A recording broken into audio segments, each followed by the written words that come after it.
বোর্ডের দিকে দেখো, ক্লাস 8। আজকে আমরা কি পড়বো, কোন চ্যাপ্টারটা? হেডলাইন দেখো আর পড়ো। মানুষের কার্যাবলী ও পরিবেশের অবনমন, অর্থাৎ মানুষ যে সমস্ত কাজকর্ম করে তার কীরকম প্রভাব পরিবেশের ওপর পড়ে, বুঝে গেল? সেই চ্যাপ্টারটা আমরা আজকে পড়বো। আগে এই শব্দটার মানে বুঝো। পরিবেশের অবনমন বলতে আমরা কি বুঝি, কাকে বলবো পরিবেশের অবনমন? দেখো, সমস্ত কিছুটা বোর্ডে লিখে দেওয়া সম্ভব হবে না, কিন্তু আমি তোমাদের বলবো সবটাই। সেটা তোমাদের শুনতে হবে আর বুঝতে হবে। বোর্ডে সবটা লেখানো যা আর বই ছাপানো তা একই ব্যাপার। অর্থাৎ যদি আমি সবটা লিখতে যাই, সবটা বইতে লেখাও আছে। তো আমি তোমাদের একটা পয়েন্ট ধরে আলোচনা করে দেবো, মন দিয়ে শোনো আর প্রশ্নগুলো খাতায় নোট করো। তাহলে এখান থেকে আমাদের প্রথম কোশ্চেন আসতে পারে, পরিবেশের অবনমন কাকে বলে? কাকে বলবো আমরা পরিবেশের অবনমন? পরিবেশের অবনমন বলতে আমরা কি বুঝি, এটা হলো প্রথম প্রশ্ন। কাকে বলবো পরিবেশের অবনমন বা পরিবেশের অবনমন জিনিসটা কি? পরিবেশের অবনমন হলো পরিবেশের সামগ্রিক গুণমান হ্রাস পাওয়া। কাকে বলবো পরিবেশের অবনমন? উত্তরটা কি হলো? পরিবেশের গুণমানের সামগ্রিকভাবে হ্রাস পাওয়া, সমস্ত কিছু দিক থেকে। সেটা প্রাকৃতিগত দিক থেকেও হতে পারে বা অন্যান্যভাবেও হতে পারে। যেমন যদি ধরি জলবায়ুর ক্ষেত্রে, জলবায়ুর গুণমান যদি হ্রাস পায়, মাটির গুণমান যদি হ্রাস পায়, বায়ু যদি দূষিত হয়ে পড়ে, এই সমস্ত কিছুটাকে একসঙ্গে বলা হয় পরিবেশের অবনমন। তাহলে পরিবেশের অবনমন কাকে বলবো? কি বললাম আমি, শুনছো মন দিয়ে? কাকে বলবো পরিবেশের অবনমন? উত্তর কি লিখবে পরীক্ষার খাতায়? কোশ্চেন বোঝা গেছে? পরিবেশের অবনমন কাকে বলে বা পরিবেশের অবনমন বলতে কি বোঝো? এই কোশ্চেনটার উত্তর তোমরা পরীক্ষার খাতায় কি লিখবে? উত্তর হবে, ভালো করে শোনো মন দিয়ে, পরিবেশের গুণমানের সামগ্রিক হ্রাস পাওয়াকেই পরিবেশের অবনমন বলে। কি বললাম? পরিবেশের গুণমানের সামগ্রিক হ্রাস পাওয়াকেই পরিবেশ অবনমন বলে। বোঝা গেল? সামগ্রিকভাবে। সেটা বিভিন্ন প্রাকৃতিক কারণেও হতে পারে, বিভিন্ন মানুষের কার্যাবলী, মানুষের বিভিন্ন রকম কার্যাবলীর দ্বারা হতে পারে। তাহলে পরিবেশের অবনমন কাকে বলবো? কি হবে, কি লিখবে উত্তরটা? পরিবেশের অবনমন বলতে বুঝি আমরা পরিবেশের গুণমান হ্রাস পাওয়া। পরিবেশ অবনমন বলতে আমরা কি বুঝি? পরিবেশের গুণমান হ্রাস পাওয়া। সেটা হতে পারে জলবায়ুগতভাবে, হতে পারে মৃত্তিকার ক্ষেত্রে, হতে পারে বায়ু ইত্যাদি ক্ষেত্রে, জীবজগতের ক্ষেত্রে ইত্যাদি হতে পারে। বোঝা গেল? এরপরে আমাদের জানতে হবে পরিবেশ দূষণ। এখান থেকে কোশ্চেন আসতে পারে, পরিবেশ দূষণ বলতে কি বোঝো?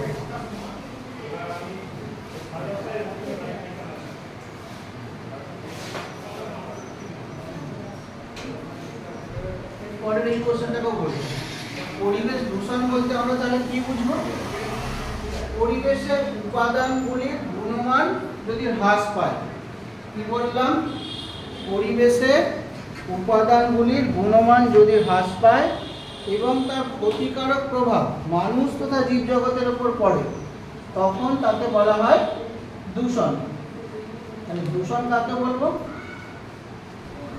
পরিবেশের উপাদানগুলির গুণমান হ্রাস পাওয়াকেই পরিবেশ দূষণ বলে।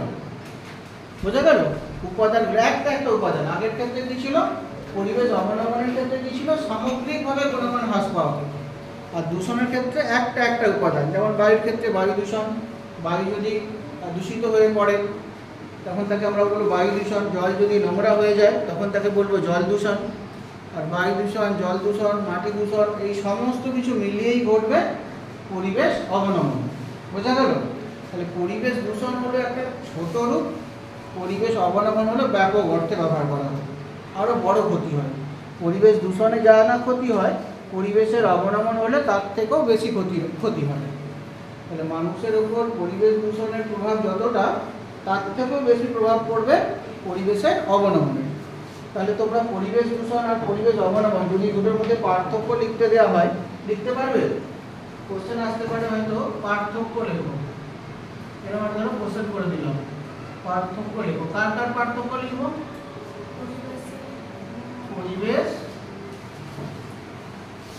দূষণ ও পরিবেশ অবনমন। এই দুয়ের মধ্যে পার্থক্য কি লিখবে? যদি কোশ্চেন এটা থাকে পার্থক্য লেখো। কি পার্থক্য লিখবো? পরিবেশ অবনমন হলো পরিবেশের সামগ্রিক গুণমান হ্রাস পাওয়া। কি বললাম? পরিবেশের গুণমানের সামগ্রিকভাবে হ্রাস পাওয়া হলো পরিবেশ অবনমন। আর দূষণ কাকে বলবো? কোনো একটা উপাদানে, পরিবেশের কোনো একটা উপাদানে গুণমান হ্রাস পাওয়া। এটা একটা পার্থক্য। 2 নম্বর পার্থক্য কি লিখতে পারি? মানুষের জীবনে দূষণের প্রভাব অবনমনের থেকে কম, অর্থাৎ অবনমন আমাদের বেশি ক্ষতি করে, পরিবেশ অবনমন আমাদের অনেক বেশি ক্ষতি করে। বোঝা গেছে এই পর্যন্ত? তাহলে পরিবেশ অবনমন কাকে বলবো তোমরা লিখতে পারবে? পরিবেশ অবনমন হলো পরিবেশের গুণমানের সামগ্রিক, এই সামগ্রিক শব্দটার উপর জোর দাও, সামগ্রিক হ্রাস পাওয়া, সেটা হলো অবনমন। আর দূষণ কাকে বলবো? কোনো একটি উপাদানের গুণমান হ্রাস পাওয়া, একটা সামগ্রিক হ্রাস পাওয়া, কোনো একটা উপাদানের গুণমান হ্রাস পাওয়া। কোনো একটা উপাদানের গুণমান হ্রাস পাওয়াকে আমরা বলি দূষণ। আর যখন সার্বিকভাবে গুণমান হ্রাস পাচ্ছে তখন তাকে বলি অবনমন। বোঝা গেছে? আশা করি তোমরা বুঝতে পেরেছো। এবার আমরা পড়ব হোমিওস্ট্যাটিক ব্যবস্থা। হোমিওস্ট্যাটিক ব্যবস্থা কি? হোমিওস্ট্যাটিক ব্যবস্থা হলো এমন এক রকমের ব্যবস্থা যেখানে পরিবেশ নিজে থেকেই বা স্বাভাবিকভাবেই তার উপাদানগুলোর মধ্যে ভারসাম্য বজায় রাখে। অর্থাৎ ধরো আমরা গাছ কাটলাম, গাছ কাটার ফলে গাছের সংখ্যা কমে গেল, ফলে বায়ু দূষণ হলো, মাটির ক্ষয় হলো, কিন্তু প্রকৃতি কি করবে? নিজে নিজেই আবার নতুন গাছের সৃষ্টি করে দেবে, তাহলে গাছের সংখ্যা আবার বেড়ে গেল, তাহলে নিজে নিজেই তার ভারসাম্যটাকে বজায় রাখলো। তাহলে কাকে বলবো হোমিওস্ট্যাটিক ব্যবস্থা? পরিবেশের বিভিন্ন ভৌত ও জৈবিক প্রক্রিয়াগুলি, কি বললাম? পরিবেশের বিভিন্ন ভৌতিক ও জৈবিক প্রক্রিয়াগুলি এমনভাবে কাজ করে। কেমনভাবে কাজ করবে? এমনভাবে কাজ করবে বলতে যে কোনো একটা অংশ যদি পরিবর্তন হয় তাহলে সে নিজে থেকেই পূরণ করে নেবে। বোঝা গেল? কাকে বলবো হোমিওস্ট্যাটিক ব্যবস্থা?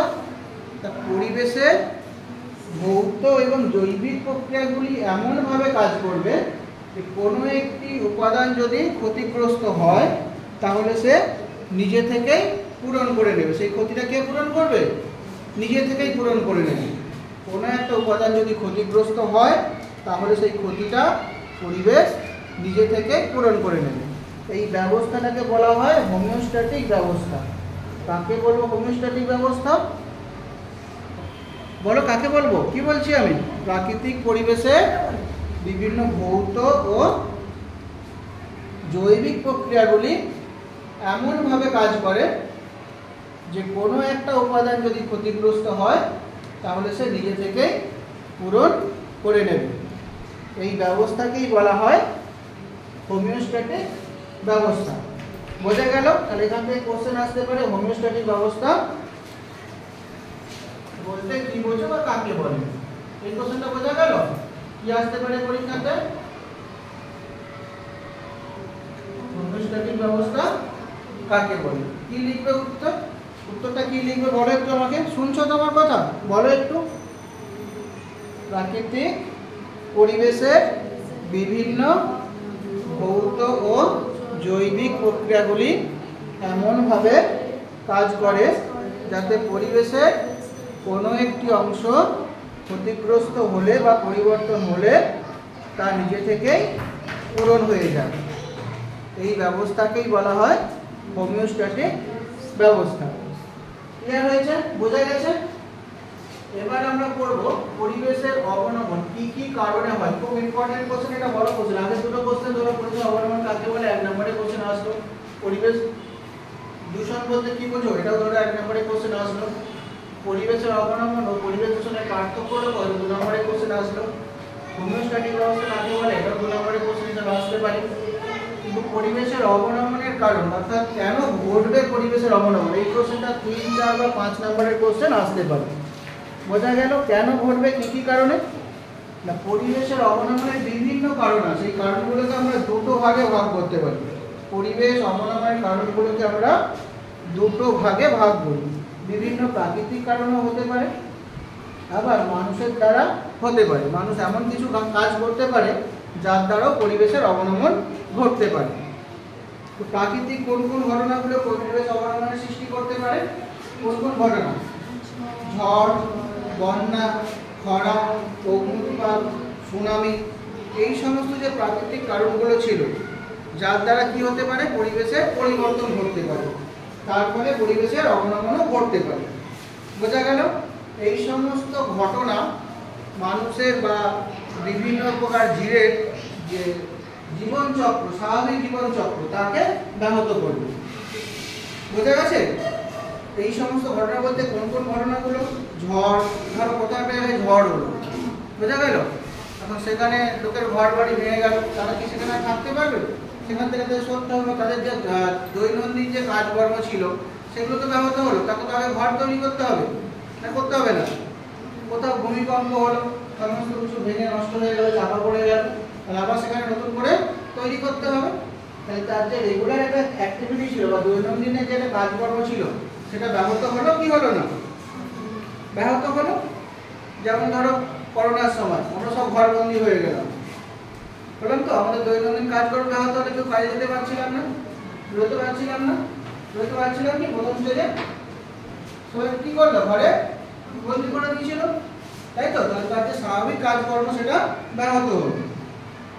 তাহলে বিভিন্ন প্রাকৃতিক কারণে পরিবেশের অবনমন হতে পারে। কি কি কারণ সেগুলো? ঝড়, বন্যা, খরা, ভূমিকম্প, অগ্নুৎপাত, সুনামি, ধস, এই সমস্ত কারণের জন্য পরিবেশের অবনমন ঘটতে পারে।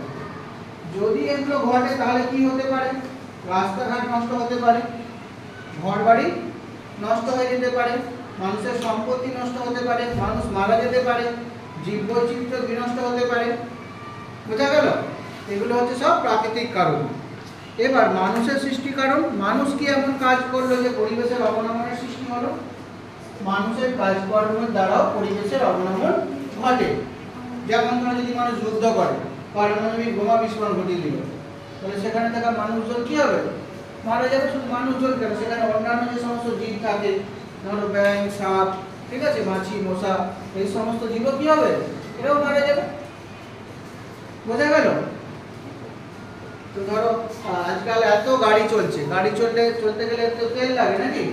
হ্যাঁ, সেই তেল পড়লে ধোঁয়ার সৃষ্টি হয়, তো সেই ধোঁয়া থেকে বিভিন্ন রোগেরও সৃষ্টি হয়। আমরা আগে পড়েছি এটাকে, কদিন আগেই তো পড়েছি যে ধোঁয়া সৃষ্টি হয়, সেখান থেকে দূষণ ঘটে। তো তার ফলেও মানুষের নানা রকম রোগের সৃষ্টি হতে পারে, পড়েছিলাম আমরা। ফুসফুসের রোগ হতে পারে, শ্বাসকষ্ট হতে পারে, পড়েছিলাম তো। তো এই সমস্ত নানা কারণে মানুষের জীবন ব্যাহত হয়। বোঝা গেল? তাহলে পরিবেশের অবনমনের কারণগুলোকে আমরা কটা ভাগে ভাগ করলাম? পরিবেশ অবনমনের কারণগুলোকে আমরা দুটো ভাগে ভাগ করলাম, একটা প্রাকৃতিক কারণ আর একটা মানুষ সৃষ্ট কারণ। প্রাকৃতিক কারণ কোনগুলো? ঝড়, বন্যা, খরা, ভূমিকম্প, অগ্নুৎপাত, সুনামি, ধস, এই সমস্ত প্রাকৃতিক কারণে পরিবেশের অবনমন ঘটে। বোঝা গেল? আর মানুষের সৃষ্ট কারণ কোনগুলো? কি হতে পারে? আধুনিক কৃষি পদ্ধতি দ্বারা হতে পারে, নদীতে বাঁধ নির্মাণের ফলে হতে পারে, বর্জ্য ব্যবস্থাপনা যদি সঠিক না থাকে তাহলে হতে পারে, অপরিকল্পিত নগরায়নের ফলে হতে পারে, নদীতে বাঁধ নির্মাণের ফলে হতে পারে। বোঝা গেল? এই সমস্ত মানুষের কাজকর্মের দ্বারাও পরিবেশের অবনমন ঘটতে পারে। তাহলে পরিবেশের অবনমনের কারণগুলোকে আমরা কটা ভাগে ভাগ করলাম? কি কি দুটি ভাগ? একটা প্রাকৃতিক কারণ আর একটা মানুষের দ্বারা, তাই তো? কোন কারণগুলো মানুষের দ্বারা? মানুষ এমন কি কাজ করেছে যার দ্বারা পরিবেশের অবনমন ঘটে? কি কি করে? পরিবহন ক্ষেত্রে জীবাশ্ম জ্বালানির ব্যাপক ব্যবহার, নগরায়ন, অপরিকল্পিত নগরায়ন, বৃক্ষছেদন, যুদ্ধ, নদীতে বাঁধ নির্মাণ, ইত্যাদি কারণে পরিবেশের অবনমন ঘটতে পারে। বোঝা গেল? এবার দেখো পরিবেশ অবনমনের ফলে কি ঘটে। পরিবেশের অবনমনের ফলে নানা রকম ক্ষয়ক্ষতি ঘটে, জীববৈচিত্র্য নষ্ট হতে পারে। বোঝা গেল? পরিবেশ অবনমনের ফলে কি ঘটে, তারটা একটু ভালো করে বোঝো। পরিবেশের অবনমনের ফলে কি ঘটতে পারে? জলবায়ু পরিবর্তন হতে পারে, জীববৈচিত্র্য নষ্ট হতে পারে। এই কোশ্চেনটা বোঝো আগে। পরিবেশ অবনমনের ফলে কি ঘটে? পরিবেশ অবনমনের ফলাফল কি ঘটবে? যদি পরিবেশ অবনমন হলো, পরিবেশের গুণমান নষ্ট হলো, তাহলে কি ঘটবে আমাদের? কি কি ঘটতে পারে? ভালো করে শোনা মন দিয়ে। কি কি ঘটতে পারে? পরিবেশ অবনমনের ফলে কি ঘটতে পারে?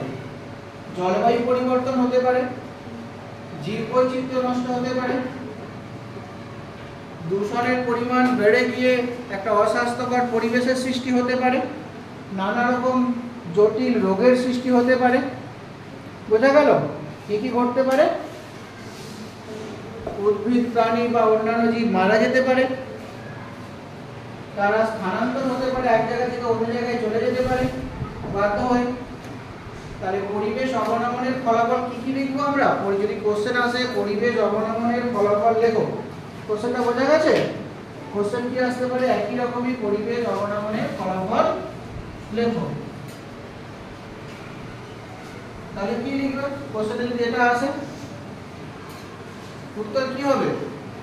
পরিবেশ অবনমনের ফলাফলগুলি হলো, এবার 1 2 3 4 করে লিখবে। 1 নম্বর দিয়ে লিখতে পারো জীববৈচিত্র্য নষ্ট হতে পারে, মানুষের নানা রকম রোগের সৃষ্টি হতে পারে, পরিবেশের সার্বিক গুণমান নষ্ট হয়ে যাওয়ার ফলে সেই অঞ্চল বসবাসের অযোগ্য হয়ে পড়তে পারে, ফলে সেখান থেকে জীববৈচিত্র্য অন্য জায়গায় স্থানান্তরিত হবে বা প্রজাতি বা জীবেরা অন্য জায়গায় সরে যাবে, সেই অঞ্চলটা ধীরে ধীরে বসবাসের অযোগ্য হয়ে পড়তে পারে, নানা রকম জটিল রোগের সৃষ্টি হতে পারে। বোঝা গেছে? কি ঘটবে যদি পরিবেশের অবনমন ঘটে? তাহলে কি হবে? ধরো তোমাদের এখানে এখন ভূমিকম্প, মাটির নিচ থেকে ভূমিকম্প হয়ে গেল, ঠিক আছে? ভূমিকম্প হলে কি হবে? ঘর বাড়ি সব ভেঙে পড়বে, পড়বে তো? তাহলে সেই অঞ্চলটা একটা কি হবে? ধ্বংসস্তূপে পরিণত হবে। তাহলে সেখানে আমরা যদি পালিয়েও যাই, মাটিতে যে সমস্ত জীব বসবাস করে তারা কি করবে? মারা যাবে তো? যেমন ধরো ইঁদুর গর্তে থাকে, সেখানে ভূমিকম্প হয়েছে, কি হবে? পুরো চাপা পড়ে যাবে। গাছপালা কি হবে? ভেঙে পড়বে। গাছগুলো মারা যাবে না মারা যাবে না? মারা যাবে তো? জীববৈচিত্র্য নষ্ট হতে পারে, আমাদের বিভিন্ন প্রকার রোগের সৃষ্টি হতে পারে, জটিল জটিল রোগের সৃষ্টি হতে পারে, অঞ্চলটা বসবাসের অযোগ্য হয়ে পড়তে পারে। ক্লিয়ার হয়েছে? যদি পরিবেশের অবনমন ঘটে তাহলে কি ঘটবে? এই সম্পর্কিত এই 3টে শর্ট কোশ্চেন দেখে রাখো। কটা শর্ট কোশ্চেন দিয়েছি? এখানে ডাইরেক্টলি একদম স্পেসিফিক কোশ্চেন। ভোপাল গ্যাস দুর্ঘটনা কবে হয়েছিল? কবে ঘটছে ভোপাল গ্যাস দুর্ঘটনা? 1984 সালে। পশ্চিম ভারতবর্ষের মধ্যপ্রদেশ বলে একটা রাজ্য আছে, সেই রাজ্যের রাজধানী হচ্ছে ভোপাল। সেইখানে একটা কারখানা ছিল ইউনিয়ন কার্বাইড, কারখানাটার নাম হচ্ছে ইউনিয়ন কার্বাইড। সেই কারখানা থেকে বিষাক্ত এই গ্যাসটা বেরিয়ে এসেছিল রাত্রিবেলা। সংক্ষেপে নাম হচ্ছে MIC, পুরো নাম হচ্ছে মিথাইল আইসোসায়ানাইড। ভোপালের ইউনিয়ন কার্বাইডের কারখানা থেকে রাত্রিবেলা এই মিথাইল আইসোসায়ানাইড নামক গ্যাস বেরিয়ে এসেছিল, ফলে শহরের বহু লোক মারা গিয়েছিল, ঘুমিয়ে মারা গিয়েছিল, কিচ্ছু করার ছিল না বিষাক্ত গ্যাসের দ্বারা। তারা কেউ এর জন্য দায়ী ছিল না, তবুও তারা মারা পড়লো। কেন? কারণ এই গ্যাসটা খুব বিষাক্ত গ্যাস ছিল, তাদের শ্বাসনালীতে প্রবেশ করলো, শ্বাসকষ্ট শুরু হলো আর মারা গেল, ঘুমিয়ে মারা গেল। কবে ঘটছে এই ঘটনাটা? ভোপাল গ্যাস দুর্ঘটনা কবে ঘটছে? 1984 সালে। একই রকম ভাবেই চার্নোবিল দুর্ঘটনা কবে ঘটছে? চার্নোবিল হচ্ছে ইউক্রেন বলে একটা দেশে রয়েছে জায়গা, সেইখানেও পারমাণবিক বিদ্যুৎ কেন্দ্রে একটা দুর্ঘটনা ঘটছে। কবে ঘটছে চার্নোবিল দুর্ঘটনা? 1986। একই রকম এখানেও প্রচুর লোক মারা যাচ্ছে। আর ফুকুশিমাতে দুর্ঘটনা কবে ঘটছে? ফুকুশিমা হচ্ছে জাপানে, জাপানের পারমাণবিক বিদ্যুৎ কেন্দ্র ফুকুশিমা, সেখানে কবে দুর্ঘটনা ঘটছে? এই সমস্ত দুর্ঘটনার ফলে বহু মানুষ মারা যাচ্ছে। বোঝা গেল? এগুলো ডাইরেক্ট শর্ট কোশ্চেন আসতে পারে। 1 নম্বরের কোশ্চেন ছিল ভূপাল দুর্ঘটনা ঘটেছিল ড্যাশ সালে, এটা কোশ্চেন হতে পারে, তোমাকে ফিল করতে হবে ওসিফারাস সালে। অথবা কোশ্চেন আসতে পারে ভূপালের গ্যাস দুর্ঘটনায় নির্গত বিষাক্ত গ্যাসটার নাম কি? গ্যাসটার কি নাম? যে গ্যাসটা বেরিয়ে এসেছিল তার নাম কি? MIC। পুরো নাম কি? Methyl isocyanide. বোঝা গেল? ওখান থেকে মিথাইল আইসোসায়ানাইড নামক একটা বিষাক্ত গ্যাস বেরিয়ে এসেছিল, বহু মানুষ মারা গিয়েছিল। কোথায় ঘটছে ঘটনাটা? ভোপাল। কবে ঘটছে? কবে ঘটছে ভোপাল গ্যাস ঘটনা? কবে ঘটছে? 1984 সালে। চার্নোবিলে কবে দুর্ঘটনা ঘটছে? 1986 সালে। ফুকুশিমাতে দুর্ঘটনা কবে ঘটছে? 2011 সালে। বোঝা গেল? আচ্ছা, এবার আমরা পরিবেশের অবনমন, আগে তো দেখলাম পরিবেশের অবনমন কাকে বলে। পরিবেশের সার্বিক গুণমান যদি হ্রাস পায় তাহলে তাকে আমরা বলবো পরিবেশের অবনমন, তাই তো? কেন ঘটে? কিছু প্রাকৃতিক কারণে আর কিছু মানুষ সৃষ্ট কারণে পরিবেশের অবনমন ঘটে। পরিবেশের অবনমন যদি ঘটে, কি ঘটতে পারে? ভূমিকম্প সৃষ্টি হতে পারে, বন্যা সৃষ্টি হতে পারে, জলবায়ুর উপর প্রভাব পড়তে পারে, খরা সৃষ্টি হতে পারে, বায়ু দূষণের সৃষ্টি করে, জলবায়ু পরিবর্তন ঘটে, বোঝা গেল? ইত্যাদি নানা রকম প্রভাব লক্ষ্য করা যায় পরিবেশের অবনমনের ফলে। ক্লিয়ার হয়েছে? জীববৈচিত্র্য নষ্ট হতে পারে, মানুষ মারা যেতে পারে, বিভিন্ন জটিল রোগের সৃষ্টি হতে পারে। এগুলো হলো পরিবেশ অবনমনের ফল। এবার আমরা তাকে আটকাবো কি করে? যদি পরিবেশের অবনমন ঘটে আর আমরা বুঝতে পারছি যে পরিবেশের অবনমন ঘটছে, তাহলে আমরা কি করে আটকাবো পরিবেশের অবনমনকে? আমাদেরকে আটকাতে হবে কি হবে না? পরিবেশের যে গুণমান হ্রাস পাচ্ছিল তাকে আমরা আটকাবো কি আটকাবো না? না হতে দেবো? পরিবেশের যে ক্ষতিটা হচ্ছিল অবনমনের ফলে, সেটা কি চলতেই থাকবে, নাকি আমাদের দায়িত্ব তাকে আটকানো বা বন্ধ করা? আমাদের দায়িত্ব তাকে বন্ধ করা। তো আমরা কি করব, কি কাজ করব যার ফলে পরিবেশের অবনমন হ্রাস পেতে পারে? কি পদক্ষেপ গ্রহণ করব আমরা? আমরা জীবাশ্ম জ্বালানির ব্যবহার বন্ধ করে অপ্রচলিত শক্তি সম্পদের ব্যবহার করব। কি করব? কি বললাম প্রথম পয়েন্টে আমাদের কি করতে হবে? জীবাশ্ম জ্বালানি কোনগুলো? কয়লা, খনিজ তেল, এগুলো হচ্ছে জীবাশ্ম জ্বালানি। বোঝা গেল? এগুলোর পরিবর্তে আমরা অপ্রচলিত শক্তি সম্পদের ব্যবহার করব। অপ্রচলিত শক্তি সম্পদ কোনগুলো? সৌরশক্তি, বায়ু শক্তি, জোয়ার ভাটা শক্তি, গোবর গ্যাস, ভূতাপ শক্তি, এই সমস্ত শক্তিকে আমরা ব্যবহার করব। বোঝা গেল? বন্ধ করব কোনগুলো? জীবাশ্ম জ্বালানিগুলো। কোনগুলো জীবাশ্ম জ্বালানি? কয়লা, খনিজ তেল, এইরকম জীবাশ্ম জ্বালানির ব্যবহার কি করব? বন্ধ করব। আর ব্যবহার করব কোনগুলো? অপ্রচলিত শক্তি সম্পদগুলো। কোনগুলো সেগুলো? জলবিদ্যুৎ, বায়ু শক্তি, সৌরশক্তি, ভূতাপ শক্তি, জোয়ার ভাটা শক্তি, গোবর গ্যাস, আমরা এইগুলোকে ব্যবহার করব। আর আমরা এমন জিনিস ব্যবহার করব যাকে আমরা পুনরায় ব্যবহার করতে পারব। পুনঃব্যবহারযোগ্য জিনিসের ব্যবহারের প্রতি জোর দিতে হবে। কেমন? যেমন ধরো, ছোট্ট উদাহরণ দিই, বাড়িতে যেমন বাজার করতে যাই, অনেক সময় ব্যাগ নিয়ে যাই না, ভুলে যাই ব্যাগ নিয়ে যেতে, বা ইচ্ছা করেও অনেকে নিয়ে যাই না। দোকান থেকে কিছু কিনলাম, কিসে নিয়ে আসি? পলিথিনে দিয়ে দিল, তাই তো? জিনিসটা নিয়ে আসলাম, জিনিসটা বার করে নিলাম, তারপর পরের দিন তাকে কী করি? ফেলে দিলাম। পরিবেশকে নোংরা করলাম কি করলাম না? ওটা কি আমারই ঘরে রাখি?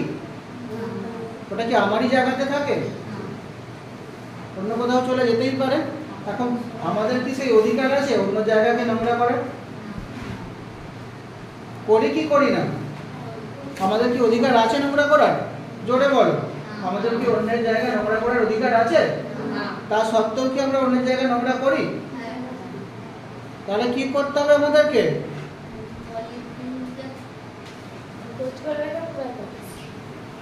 সেগুলোর ব্যবহারই বন্ধ করতে হবে, একদম ব্যবহার বন্ধ। তার পরিবর্তে ঘর থেকে বাজারে ব্যাগ নিয়ে যেতে হবে, তাই তো? এরকম আরো কিছু জিনিস আছে, যেমন ধরো এই যে আমরা থার্মোকলে থালা বাটি প্লেট ব্যবহার করি, খাওয়ার পরে কি করি? ফেলে নোংরা হয়, দুর্গন্ধ হয়। এখানে খাবার থালাটা ফেলছি, পরের দিন সকালে গেছো কেউ ওরকম একটা জায়গাতে, কেমন লাগে গন্ধটা? ইচ্ছা করে যেতে? কে করেছে সেটা? আমরাই করেছি। যেতে কার ইচ্ছা করছে না? আমাদেরই করছে না। অথচ আমাদের কি করার কথা ছিল? তার পরিবর্তে এমন থালাবাটি ব্যবহার করার কথা যেগুলো স্থায়ীভাবে, যেমন ঘরে আমরা স্টিলের বাসনে খাবার খাই, তাই তো? তাহলে ফেলে যাওয়ার ব্যাপারটা থাকতো না। তাহলে আমাদের এমন জিনিস ব্যবহার করতে হবে যেগুলোকে আমরা বারবার ব্যবহার করতে পারি, পুনঃব্যবহারযোগ্য। বোঝা গেল? আমাদের শিক্ষার বিস্তার ঘটাতে হবে, মানুষকে সচেতন করতে হবে। কেমন? এই যে একটু আগে আমি তোমাদের বললাম না যে বাজার থেকে পলিথিনে করে জিনিসটা কিনে আনলাম, পলিথিনটা ফেলে দিলাম, গেল অন্য লোকের জায়গা, তার জায়গাটা নোংরা হলো, সেই ঝাঁটা দিয়ে পরিষ্কার করলো, তারপর বলেনি কে নোংরা করে গেছে? বলে কি বলে না? তুমি বলো কি বলো না? যদি অন্য কেউ করে যায় তুমি বলবে কি বলবে না? তোমার ঘরের সামনে কেউ প্লাস্টিক ফেলে দিয়ে গেলে, কিন্তু তুমিও তো প্লাস্টিক অন্যের ঘরের সামনে ফেলে দিয়ে আসছো, যাও কি যাও না? ঘটনা ঘটে যায়। বড় প্লাস্টিক না হলে চকলেট খেয়ে সেটা তো ঘটে। তেমন ধরে স্কুলটাকেই ধরো না, চকলেটটা খেয়ে চকলেটের কভারটা ফেলে দিলে, কুরকুরেটা বার করে দিয়ে প্লাস্টিকটা দিলে ফেলে, পরিষ্কার করবে কে? পরিষ্কার তো আমরাই করব, নোংরা করলে কেন আগে সেটা বলো। আগে নোংরা তো, তারপরে তো পরিষ্কার। নোংরাটা করলে কেন?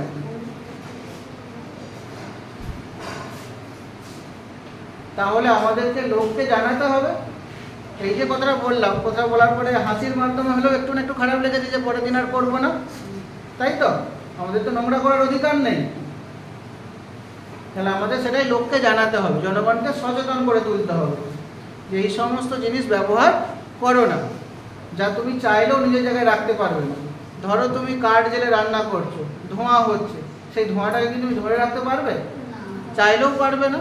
সেই ধোঁয়াটা পাশের বাড়িতে যাবে, পাশের বাড়িতে ধরেন বয়স্ক বুড়ি ঠাকুমা রয়েছে, তার চোখে গিয়ে লাগলো, তার চোখ দিয়ে জল ঝরবে। কে কাঁদালো তাকে? তাকে কে কাঁদালো? তার চোখ দিয়ে জলটা কে ঝরালো? তার কি অপরাধ? সে কি কোনো ভুল করেছে? তা তার ক্ষতিটা করলে কে? আর কেনই বা করলে? বলো, তার ক্ষতিটা কে করলো? আর এটা ছাড়া কি তোমার কাছে কোনো উপায় ছিল? তাহলে নিজের ঘরে নিজে রান্না করবে কি? হ্যাঁ, তাহলে কি করতে হবে? রান্নার জন্য কাঠকে বাদ দিতে হবে। কিসে রান্না করব? কাঠ বাদ দিয়ে গ্যাস ব্যবহার করতে হবে, সোলার কুকার ব্যবহার করতে হবে, যাতে ধোঁয়ার সৃষ্টি না হয়। ধোঁয়া যদি সৃষ্টি না হয় তাহলে পাশের বাড়িতে যাবেও না, আর বুড়ি ঠাকুমার চোখ দিয়ে জলও পড়বে না। বোঝা যাচ্ছে? তাহলে এগুলো আমাদের লোককে জানাতে হবে। কিভাবে লোককে জানাতে পারবো, কিভাবে সচেতন করব? শিক্ষার মাধ্যমে। আমাদের শিক্ষার বিস্তার ঘটাতে হবে। আমাদের জীববৈচিত্র্য সংরক্ষণের উপর জোর দিতে হবে। জীববৈচিত্র্যের উপর জোর দিতে হবে, সংরক্ষণের উপর জোর দিতে হবে। মানেটা কি? একটা সহজ উদাহরণ দিয়ে বোঝো। সাপ কি খায়? ব্যাঙ খায়, ছোট ইঁদুর খায়, তাই তো? দেখেছো না? দেখোনি? দেখেছো তো? এখন আমি আচ্ছা, মাছও খায়। এখন আমি পৃথিবী থেকে বললাম সমস্ত ব্যাঙ, সমস্ত ছোট ইঁদুর, সমস্ত ছোট মাছ আর রাখবো না, তাহলে সাপ কি খাবে? হ্যাঁ, মানুষ খাবে? জল খেয়ে বেঁচে থাকতে পারবে?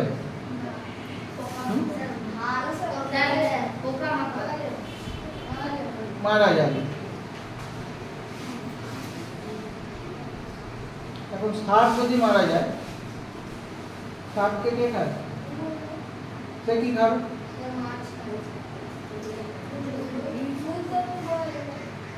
সেও মারা যাবে। তাহলে কি দেখলাম? পৃথিবীতে কি কোনো জীব স্বয়ং নির্ভর? একজন অন্যজনের খাদ্য। দেখলামটা কি? একজন অন্যজনের খাদ্য, তাই তো? একজন যদি মারা যায়, পরের জন কি হবে? সেও মারা যাবে, তাই তো? তাহলে কি পরিবেশটা বাঁচবে শেষ পর্যন্ত? পরিবেশটা সুরক্ষিত থাকবে? বা পরিবেশের অন্যান্য জীব বাঁচতে পারবে?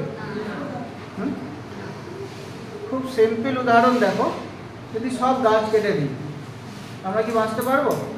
কেন? সমস্ত গাছ কেটে দিলে বাঁচতে পারবো না কেন? অক্সিজেন পাবো না। এখন সমস্ত প্রাণী যদি মরে যায় তাহলে কি গাছ বাঁচবে? কেন? সমস্ত গাছ কেটে দিলে, সমস্ত মানুষ মরে গেলেও বা প্রাণীরা মারা গেলেও গাছ কেন বাঁচবে না? তাকে গাছকে কি আমরা খেতে দিই? হ্যাঁ, তার ঘর বাড়ি দরকার, তাহলে তারা বাঁচবে না কেন? কটা গাছ আমরা লাগাই যে জলের অভাবে শুকিয়ে যাবে? আমরা যা গাছ লাগাই তার থেকে বেশি সংখ্যক গাছ নিজে নিজে জন্মায়। রাস্তার পাশে স্কুলের মাঠের ঘাস তোমরা লাগাতে এসেছিলে না জল দিতে এসেছিলে? ঘাসটাও তো গাছের মধ্যেই পড়বে। তাহলে সমস্ত প্রাণী যদি মারা যায় তাহলে গাছেদের কি হবে, উদ্ভিদের কি হবে? তারা বাঁচবে না মারা যাবে? তারাও মারা যাবে। কেন? কারণ প্রাণীরা বাতাসে আমরা কার্বন ডাই অক্সাইডের যোগান দিই, যেটা গাছের বেঁচে থাকার জন্য অপরিহার্য। আমাদের বেঁচে থাকার জন্য যেমন অক্সিজেন দরকার, গাছেদের বেঁচে থাকার জন্য কার্বন ডাই অক্সাইড দরকার। বোঝা গেল? এখন যদি প্রাণী না থাকে তাহলে উদ্ভিদ কার্বন ডাই অক্সাইড কোথা থেকে পাবে? তাহলে গাছও মারা যাবে। তাহলে কেউ কি বাঁচতে পারলো? তার মানে একজন আরেকজনের উপর নির্ভর। অর্থাৎ আমাদের সবাইকেই বাঁচিয়ে রাখতে হবে, কোনো কিছু যেন পৃথিবী থেকে হারিয়ে না যায়। পৃথিবী থেকে হারিয়ে গেছে এমন একটা দুটো জীবের নাম বলতে পারবে যেগুলো আর চোখে পড়েনি? ডাইনোসর, হ্যাঁ ঠিক। আর বলতে পারবে? হাতির একটা বড় প্রজাতি ছিল ম্যামথ, সেও হারিয়ে গেছে, আর দেখা যায় না। এরকম কিছু কিছু প্রাণী আছে যাদের আর আমরা দেখতে পাইনি। এইভাবে যদি চলতেই থাকে তাহলে আরো অন্যান্য জীব পৃথিবী থেকে হারিয়ে যাবে। অতএব তাদেরকে আমাদেরকে বাঁচিয়ে রাখতে হবে, তাদেরকে সংরক্ষণ করতে হবে। তাহলে পরিবেশ অবনমন রোধের আর একটা উপায় কি হলো? জীব বৈচিত্র্য সংরক্ষণ। অর্থাৎ সবাইকেই বাঁচিয়ে রাখতে হবে, কেউ যেন হারিয়ে না যায়। বোঝা গেল? তাহলে আমাদের কি কি পদক্ষেপ গ্রহণ করতে হবে? প্রথমে কি বলেছি আমি, যে আমাদের জীবাশ্ম জ্বালানির পরিবর্তে অপ্রচলিত শক্তির ব্যবহার করতে হবে, পুনরায় ব্যবহার করা যায় এমন জিনিসপত্রের ব্যবহার করতে হবে, জনগণকে সচেতন করতে হবে যাতে তারা পরিবেশ অবনমন না ঘটায়। বলেছি পয়েন্টগুলো বোঝা গেছে? তাহলে আমাদের এই সমস্ত কাজগুলো করতে হবে। পরিকল্পনা করে উন্নয়নমূলক কর্মসূচি গ্রহণ করতে হবে।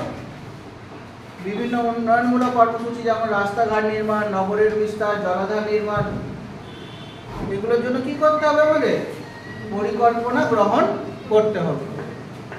অপরিকল্পিতভাবে করা যাবে না, গাছ কাটা যাবে না। বোঝা গেল? তাহলে পরিবেশ অবনমন রোধে আমাদের এই সমস্ত পদক্ষেপগুলো গ্রহণ করতে হবে যাতে পরিবেশের ক্ষতি না ঘটে। বোঝা গেছে? তাহলে আমরা পরিবেশের অবনমন রোধ করতে পারবো। এবার দেখো স্থিতিশীল উন্নয়ন কাকে বলবো, এই পার্টটাকে বোঝো। ইংরেজিতে বলা হয় সাস্টেনেবল ডেভেলপমেন্ট, স্থিতিশীল।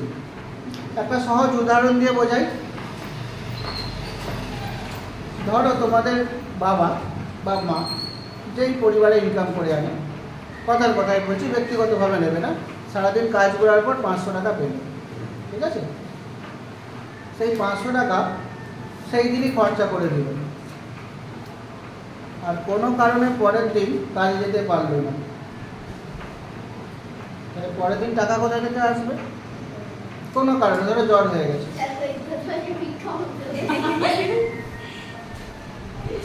তাহলে কি যেতে পারবে? কাজে যেতে পারবে? জ্বর হয়ে গেল, যেতে পারলো না, তাহলে সেদিন খাবে কি?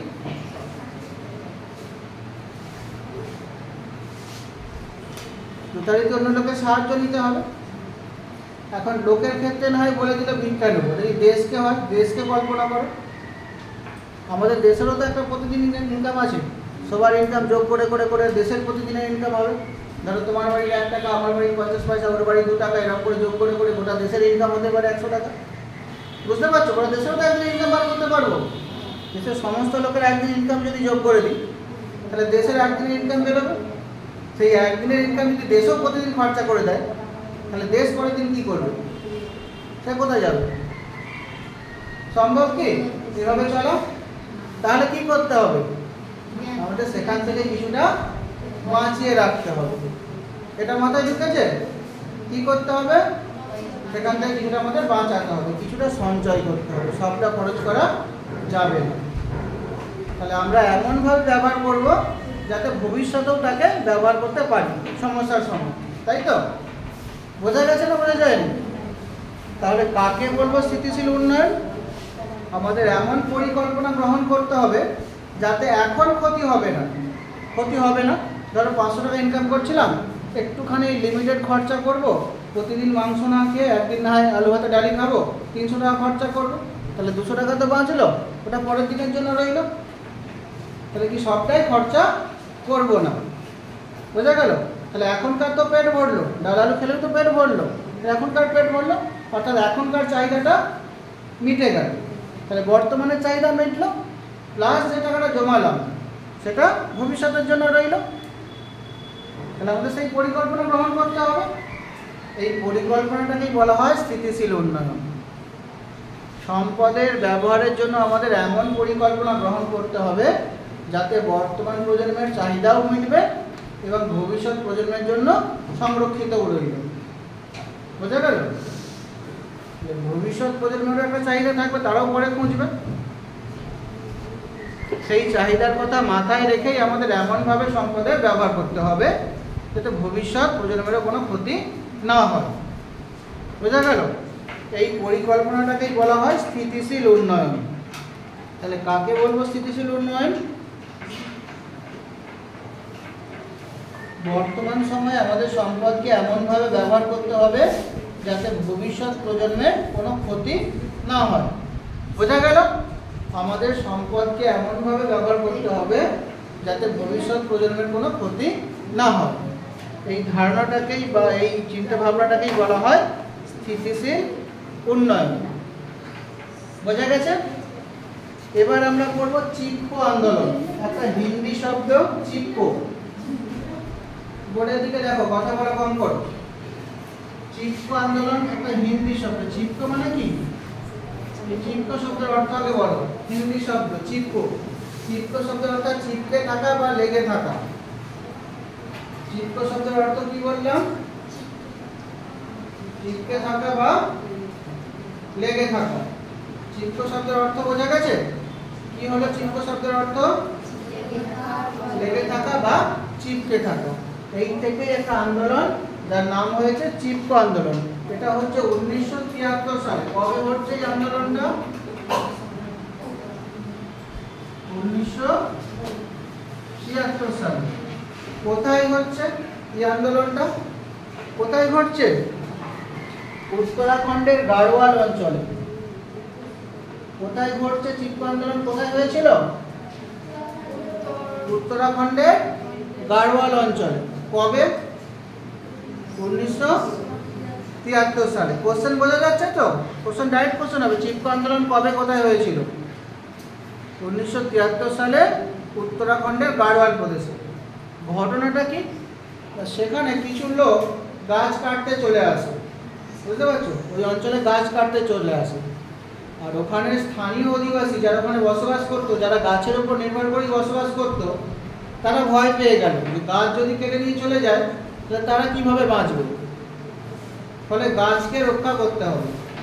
গাছকে কিভাবে রক্ষা করবে? না, গাছকে আঁকড়ে ধরেছিল, একদম এরকম করে আঁকড়ে ধরেছিল, বুঝতে পারছো? চিপকে গেল গাছের সাথে। তাহলে এবার যে কাটতে এসেছিল সে কুড়ুল চালাবে কি করে, কোড়াল চালাবে কি করে? গাছকে যদি লোক জড়িয়ে ধরে তাহলে কাটবে কি করে? মোহন, তুমি কাটতে পারবে? হ্যাঁ, কুড়ুলটা কোথায় লাগবে? পায়ে, গায়ে, শরীরে যে কোনো অংশ লাগতে পারে। লোকটার কি হবে? কি হবে? লোকটা মারা যাবে। তো এইভাবে তারা গাছকে বাঁচিয়েছিল, বনভূমিকে বাঁচিয়েছিল। বোঝা গেল? চিপকো আন্দোলন কোথায় হয়েছিল? উত্তরাখণ্ডে গাড়োয়াল প্রদেশে। কবে ঘটছে? 1973 সালে।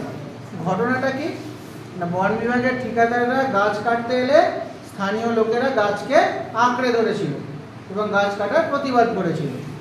সেই থেকে এই আন্দোলনটাকে বলা হয় চিপকো আন্দোলন। বোঝা গেছে? কে তাদের নেতা ছিল? দুজন নেতার নাম বলো চিপকো আন্দোলনের। সুন্দরলাল বহুগুণা, বাবা আমতে, মেধা পাটেকার প্রমুখ হচ্ছে চিপকো আন্দোলনের উল্লেখযোগ্য ব্যক্তিত্ব। কারা কারা ছিল এই আন্দোলনটা, কারা নেতৃত্ব দিয়েছিল? কি নাম বললাম চিপকো আন্দোলনের নেতা? কে কে ছিল বলো? সুন্দরলাল বহুগুণা, বাবা আমতে, মেধা পাটেকার প্রমুখ ব্যক্তিরা এই চিপকো আন্দোলনে নেতৃত্ব দিয়েছিল। বোঝা গেল? কোথায় ঘটছে চিপকো আন্দোলন? উত্তরাখণ্ডে গাড়োয়াল প্রদেশে। কবে ঘটছে? 1973 সালে। ঘটনাটা কি? বন বিভাগের ঠিকাদাররা গাছ কাটতে আসলে স্থানীয় অধিবাসীরা গাছকে আঁকড়ে ধরে গাছ কাটার প্রতিবাদ করেছিল। এইভাবে তারা বনভূমিকে রক্ষা করেছিল। সেই থেকে এই আন্দোলনকে বলা হয় চিপকো আন্দোলন। আচ্ছা, এই চ্যাপ্টার থেকে এবার গোটা কত শর্ট কোশ্চেন দেখো। প্রথম আর্ট সামিট বা বসুন্ধরা সম্মেলন কবে ঘটছে? বোঝা গেছে তো? এই পরীক্ষায় পুরো পড়িয়ে দিয়েছি, কোনো কোশ্চেন আর বাকি নেই। এবার নতুন একটা দুটো শর্ট কোশ্চেন খালি বাকি আছে, এখান থেকে দেখো কি কি পড়বো। এখান থেকে নতুন কোশ্চেনগুলো কি বললাম? বসুন্ধরা সম্মেলন বা আর্ট সামিট কবে হয়েছিল? খাতায় চাইলে নোট করতে পারো, বইতেও দেখতে পারো, একই কোশ্চেন রয়েছে। বসুন্ধরা সম্মেলন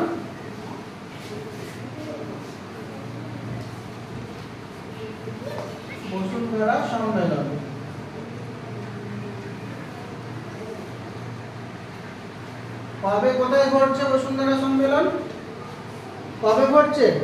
1992 সালে। কোথায়? ব্রাজিলের রিও ডি জেনেইরো শহরে।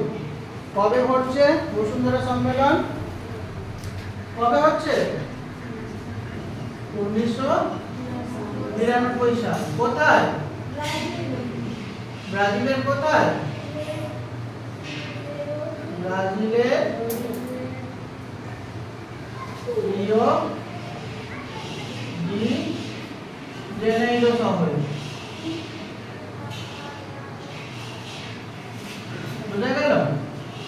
তাহলে পরিবেশ দমন রোধ করার জন্য আমাদের প্রথম যে সম্মেলনটা হচ্ছে সেটা ব্রাজিলের রিও ডি জেনেইরো শহরে 1992 সালে। ক্লিয়ার হয়েছে? এটা হচ্ছে প্রথম সম্মেলন।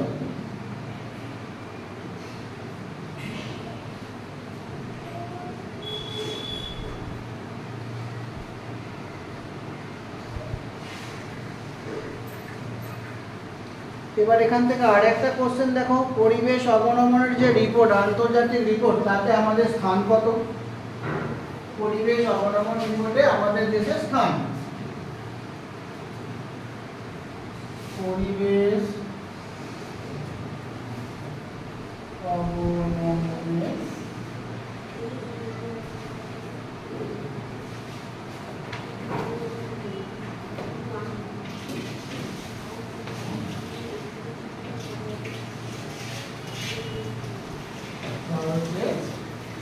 আমরা কত নম্বরে রয়েছি?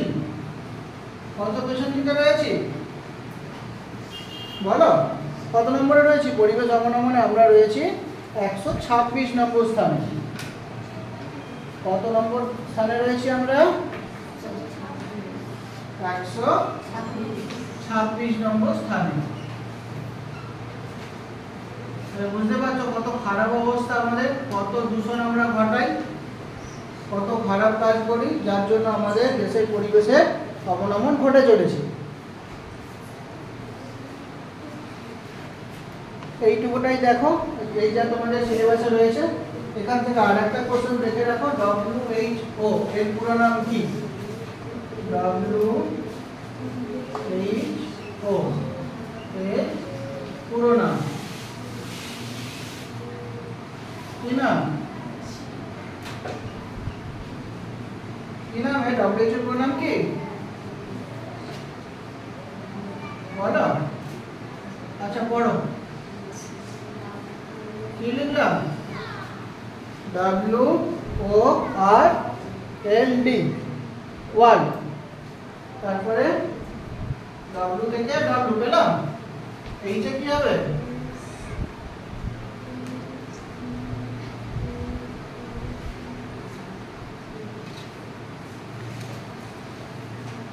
পড়ো HEALTH হেলথ তারপরে ওটা কি আসবে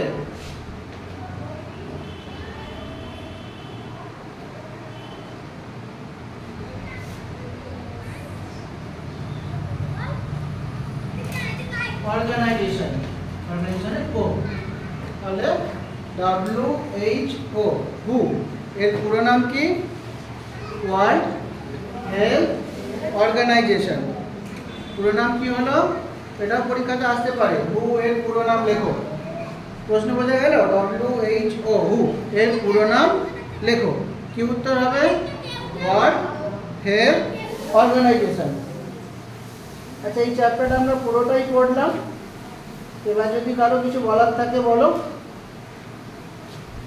সবকটাই বোঝা গেছে তো একবার রিভিশন করে দিই প্রথম আমরা পড়েছি পরিবেশের অবনমন কাকে বলে আর কি উত্তর লিখব পরিবেশের গুণমানের সামগ্রিক হ্রাস পাওয়াকে পরিবেশের অবনমন বলে তারপরে পড়েছি পরিবেশ দূষণ কাকে বলে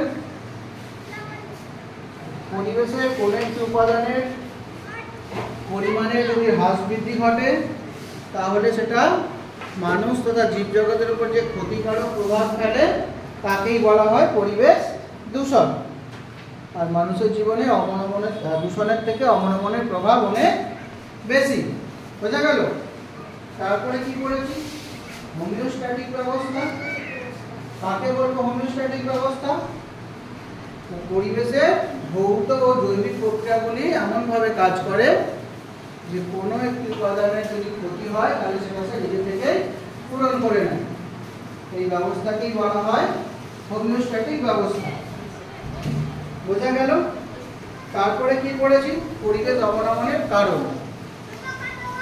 কেন পরিবেশের অবনমন ঘটে কিছু প্রাকৃতিক কারণ যেমন বন্যা খরা ভূমিকম্প অগ্নুৎপাত সুনামি ধস এগুলো ছিল প্রাকৃতিক কারণ আর কিছু ছিল মানুষ সৃষ্ট কারণ বা মানুষের দায় কোন কারণগুলো যুদ্ধ হতে পারে অপরিকল্পিত নগরায়ণ হতে পারে নদীতে বাঁধ নির্মাণ হতে পারে বৃক্ষ ছেদন হতে পারে এই সমস্ত কারণের দ্বারা পরিবেশের অবনমন ঘটে এরপরে আমরা পড়েছি পরিবেশ অবনমন হলে কি ঘটবে কি ঘটতে পারে পরিবেশ অবনমন হলে বন্যার সৃষ্টি হতে পারে খরার সৃষ্টি হতে পারে জীববৈচিত্র্য হ্রাস পাবে জলবায়ু পরিবর্তন ঘটবে দারিদ্রতা বৃদ্ধি পাবে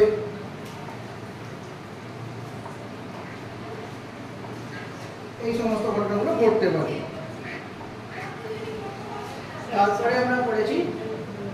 তারপরে আমরা কি পড়েছি দু তিনটে ছোট ছোট ঘটনা পরিবেশ অবনমনের সাথে সম্পর্কিত যেমন ভোপাল গ্যাস দুর্ঘটনা 1984-তে ভোপালে ইউনিয়ন কার্বাইডের কারখানা থেকে MIC বা মিথাইল আইসোসায়ানাইড নামক একটা বিষাক্ত গ্যাস বেরিয়ে এসেছিল সেটা পড়েছি চারনোবিল দুর্ঘটনা পড়েছি যেটা ইউক্রেনে ঘটেছিল 1986 সালে জাপানের ফুকুশিমা দুর্ঘটনা 2011 সালে তারপরে আমরা কি পড়েছি পরিবেশ অবনমন কিভাবে রোধ করব কি কি পদক্ষেপ আমাদের গ্রহণ করতে হবে কি কি পদক্ষেপ গ্রহণ করব কি করেছিলাম